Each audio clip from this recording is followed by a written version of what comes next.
I'm Cody and I'm a trainer. I'm a trainer here, so my job is to help people.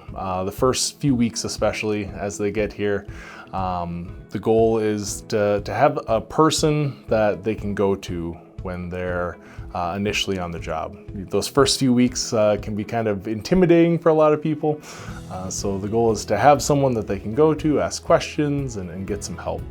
I also work on some of the continuous improvement things. I help out on that team.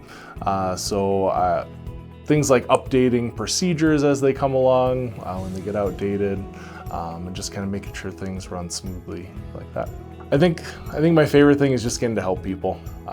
Every day is kind of a different challenge where something comes up and it's trying to figure out, what does that person need? How can they be supported in order to meet their job roles.